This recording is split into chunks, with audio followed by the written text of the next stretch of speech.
ஜெபம் நிச்சயமாகவே அவசியம்தான். வேதத்திலிருந்து பார்க்கும்போது வேதத்திலே ஜெபத்திலே ஜெயித்தவர்கள், ஜெபிக்கிறதுனால் ஜெயித்தவர்கள் ஏராளம் பேராக இருக்கிறார்கள். ஹல்லேலூயா.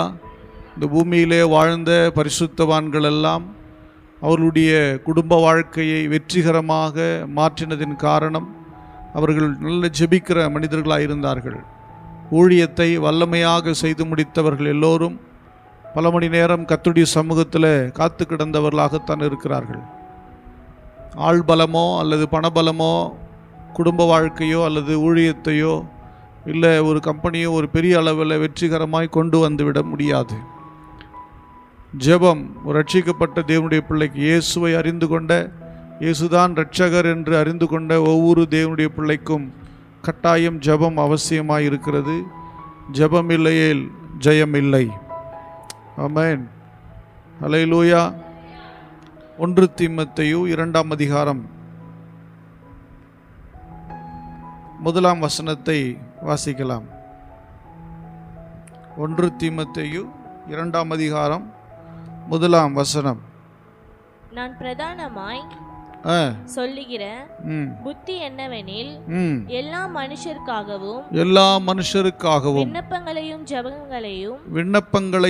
ஜெபங்களையும் வேண்டுதல்களையும் ஸ்தோத்திரங்களையும் பண்ண வேண்டும்.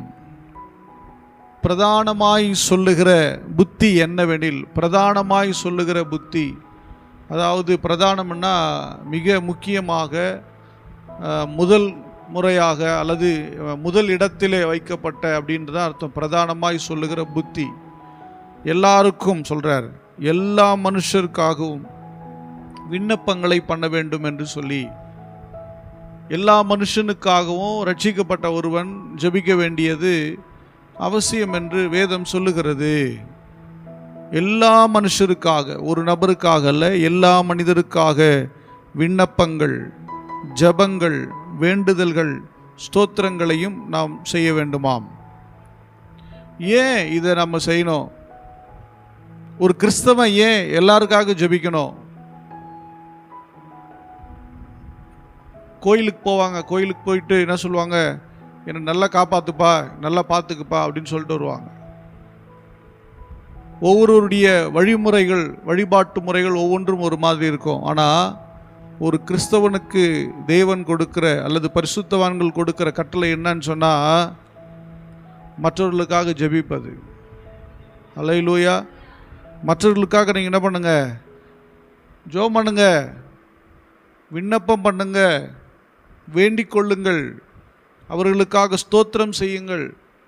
அவங்க நல்லவங்களாக இருக்கலாம், இல்லை கெட்டவங்களாக இருக்கலாம், மோசமானவங்களாக இருக்கலாம், எந்த நிலையில் இருந்தாலும் நீங்கள் அவர்களுக்காக விண்ணப்பம் செய்யுங்கள். ஹல்லேலூயா. யாரா இருக்கலாம் அப்படின்னு பார்த்தீங்கன்னா எல்லா மனிதருக்காகவும். நீங்கள் 2ஆம் வசனத்தை படிச்சீங்கன்னா தெரியும். 2ஆம் வசனம் படிக்கலாம். நாம் எல்லா பக்தியோடும் நல்லொழுக்கத்தோடும் கலகமில்லாமல் அமைதலுள்ள ஜீவனம் பண்ணும்படிக்கு ராஜாக்களுக்காகவும் அதிகாரமுள்ளவ யாவருக்காகவும் அப்படியே செய்ய வேண்டும். ஹல்லேலூயா. ஏன் ஜெபிக்கணும்? எதுக்காக ஜெபிக்கணும்? எப்படி ஜெபிக்கணும்னா, நாம் எல்லா பக்தியோடும், எப்படி? எல்லா பக்தியோடும் நல் ஒழுக்கத்தோடும் கலகமில்லாமல் அமைதலுள்ள ஜீவனம் பண்ணும்படிக்கு, நாம் நம்முடைய பக்தியோடு வாழும்படியா இல்லை நல்லொழுக்கத்தோடு வாழும்படியா நாம் என்ன பண்ணணுமா? கலகமில்லாத ஒரு ஜீவனம் பண்ணும்படி, கலகம் இல்லாமல் ஒரு சமாதானம் உள்ள வாழ்க்கை வாழும்படி ஜெபிக்கணுமா? யாராருக்கு ஜெபிக்கணுமா? ராஜாக்களுக்காக ஜெபிக்கணும். அடுத்தது அதிகாரம் உள்ளவர்களுக்காக ஜெபிக்கணும். அப்படின்னா இப்போ ராஜா இருக்காங்களா இந்தியாவில்? ராஜா கிடையாது. யார் ராஜா? சிஎம், பிஎம் தான் நமக்கு என்னவா இருக்கார்? இந்திய தேசத்தை ஆளுகிறார், இல்லை குடியரசுத் தலைவர் ஆளுகிறார். இவங்கெல்லாம் ராஜாக்கள் லிஸ்ட்டில் வராங்க. அதிகாரம் இல்லை. யார்? அரசாங்க அதிகாரிகள், கலெக்டர் இருக்கிறாங்க, கரெக்ட் தானே? விவோ ஆஃபீஸர் இருக்கார், அப்போது இவர்கள் எல்லாருக்காக ஜெபிக்கணுமா? ஏன் ஜெபிக்கணும்? இப்போ இந்த ஊர் நல்லா இருக்கணும்னா யார் வரணும்? ஒரு நல்ல தலைவர் வரணும்.